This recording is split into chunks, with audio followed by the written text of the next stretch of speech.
Bonjour, aujourd'hui je vais vous présenter une pièce de viande. Donc ça c'est le tendron de veau, c'est la partie haute du tendron. Alors le tendron c'est quoi? Ça va correspondre un petit peu à la poitrine sur le porc. Il faut imaginer que vous allez avoir les côtes de veau qui sont là et le tendron vient terminer en fait les côtes. Donc là c'est le coffre entier de la pièce de viande, d'accord? Ici on a la partie du deuxième tendron qui repart de l'autre côté. Donc c'est une partie où il y a beaucoup d'os et pas mal de cartilage et de poches de graisse. Okay, donc là on est devant un cartilage et là on a un petit peu plus de graisse. Donc cette partie qui est plus épaisse va être excellente quand on va la faire confire. Donc là on va essayer de faire plusieurs recettes différentes. Vous allez voir qu'avec une pièce de viande on peut faire pas mal de choses. Et en premier lieu, la première recette qu'on va faire, on va faire un jus de veau. Donc je vais désosser juste la partie haute des os qui sont là. Parce qu'au niveau de la cuisson, ça ne nous apportera pas grand chose.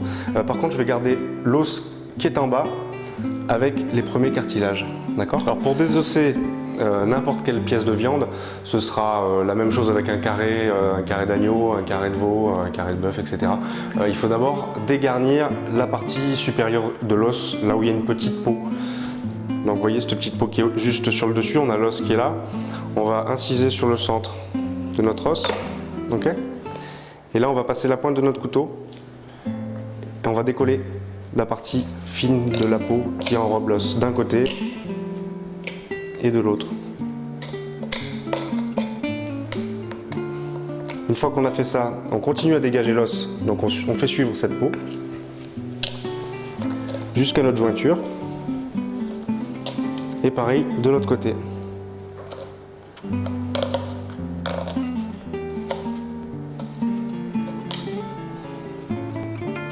Après on passe les doigts de chaque côté et on termine de dégager notre os jusqu'en bas.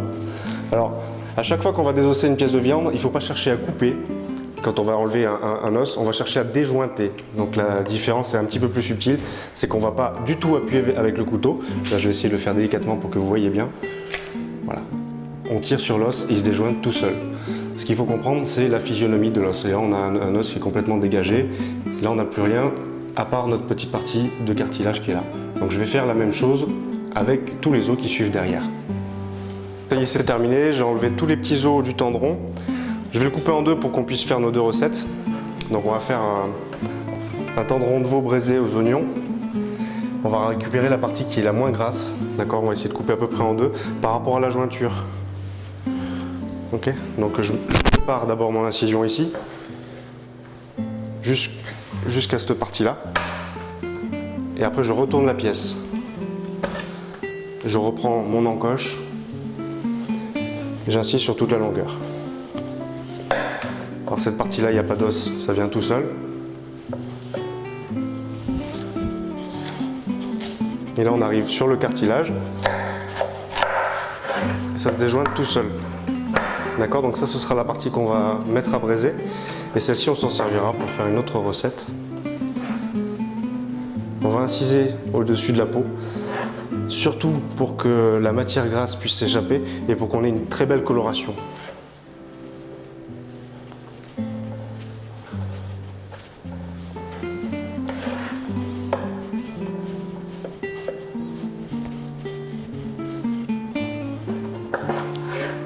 Donc voilà notre pièce à braiser, nos os pour le jus. Et là, on va trancher assez fin pour pouvoir faire des petites tranches qu'on va snacker. On va faire une petite marinade qui servira de petit plat en plat du jour ou en petit plat qu'on va manger le midi, un peu plus simple. Donc pour cette partie-là, je vais désosser le reste. J'enlève le morceau de la jointure. Ça me permet d'enlever une partie de la matière grasse qui aurait été un peu désagréable si on l'avait fait braiser. Et là on arrive là où il y avait nos os. C'est terminé. Il ne reste plus qu'à tailler des tranches assez fines pour avoir notre partie de tendron qu'on va faire snacker.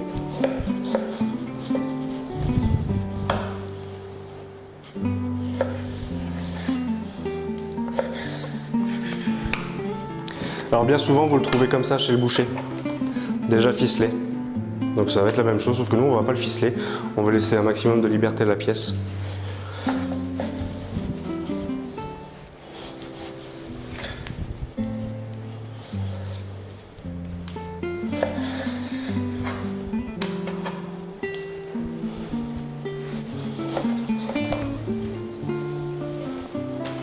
Ah, donc là on se retrouve avec nos tranches. Voilà, il faut que ce soit assez fin, mais que ça fasse à peu près 1 centimètre, un peu comme une poitrine de porc. On va laisser les parties un peu grasses, hein, ça donnera un peu de goût. Et ça, on va les mettre à mariner avec un mélange d'épices et d'huile que je vais vous présenter juste après. Alors ce qu'on peut faire aussi, c'est en garder encore une petite partie, ce que je vais faire là, qu'on va dégraisser entièrement. On va récupérer uniquement la chair et on s'en servira pour faire une petite farce et on fera des ravioles avec. Donc une pièce de viande, 2 cuissons différentes, une raviole, un jus. On a fait 4 recettes différentes avec la même pièce de viande. C'est ce qui est important dans la cuisine, c'est savoir vraiment travailler le produit. Et là on se retrouve avec une partie de chair avec un minimum de matière grasse.